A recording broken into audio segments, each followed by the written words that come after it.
আসসালামু আলাইকুম ওরহমতুল্লাহি ওবরাকাতু। সম্মানিত আমার আদরের ছাত্ররা, সম্মানিত আমার ছাত্র ভাইরা, সম্মানিত আমার ভাইয়েরা, আজকে আপনাদের সামনে একটা পরীক্ষা তো আমি হাজিরা নিয়ে আসলাম। আমি এই হাজিরাটা দেওয়ার পরে আপনারা সঙ্গে সঙ্গে এই হাজিরাটা করবেন। যদি ভালো কিছু না পান তারপর আমাকে বলবেন হুজুর কি দিলেন, ঠিক আছে?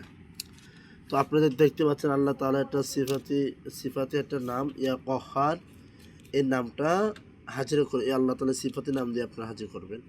এই পয়সাটা ৫ টাকা একটা পয়েন্ট নেবেন। পয়েন্ট নেওয়ার পরে এরকম একটা কলম দিয়ে কহার এই নামটা এই পয়সার মতো লিখবেন। লেখার পরে এটা জাগ্রত করবেন। দুরূদ শরীফ ৩ বার পরে, সূরা ফিল পড়বেন ৭ বার পরে ৭টা দম। হ্যাঁ, সূরা জিনের প্রথম ৫ আয়াত পরে ৫ বার পরে ৫টা দম। ৭বার পরে ৭টা দম দিলে বেশি ভালো দিবেন। দেওয়ার পরে লাস্টে ৩ বার দুরূদ শরীফ পড়ে আবার এরকম এই পয়সা ৩টা দম দিবেন। দেওয়ার পরে জাগ্রত হয়ে গেল। এটা আজকে সারাদিন রোগী দেখতে পারবেন, হাজিরা দেখতে পারবেন এই পয়সা দিয়ে। রোগী যখন আপনার সামনে আসবে,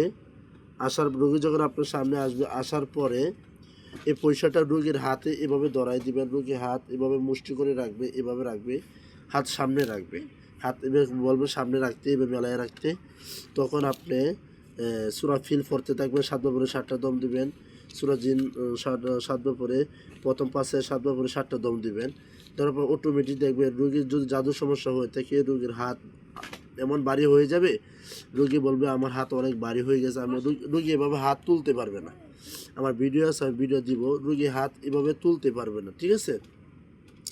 তো যদি জিনের সমস্যা হয়ে থাকে তার হাতে বা মুসরামুসরি করাই দেবে, অথবা এমনকি জিন তার বডিতে হাজির হয়ে যাবে। বেশিরভাগ জিন চলে আসে, বডিতে চলে আসে। এটা আমার পরীক্ষিত। আপনার এই আমলটা, এই হাজিরাটা করবেন।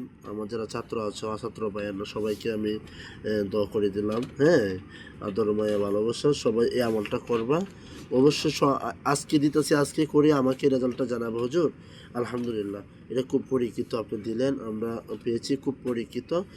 এটা আমারও অনেক পরীক্ষিত। আমি আগে এই হাজিরাটি করতাম, এখন করি না। এখন বিভিন্ন এইগুলো করতে হয় না। রোগীর সামনে আসলে আল্লাহ এই নিয়ামত দিয়েছেন, অটোমেটিক কানে চলে আসে কি রোগীর কী সমস্যা। তো যাই হোক, আমার জন্য দোয়া করবা। আমার একটা ছোটো চ্যানেল, যদি ভালো লাগে সবাই পাশে থাকবা, লাইক দিবা, একটা করে কমেন্ট করবা ইনশাআল্লাহ। হ্যাঁ, শুধু দোয়া নেওয়া, আসলে এজাজত দেওয়া কিছু না, শুধু একটা দোয়া নেওয়া। তো সবাই ভালো থাকো, আমার জন্য দোয়া করিও। আসসালামু আলাইকুম ওরহমতুল্লাহি ওবরাকাতুহু।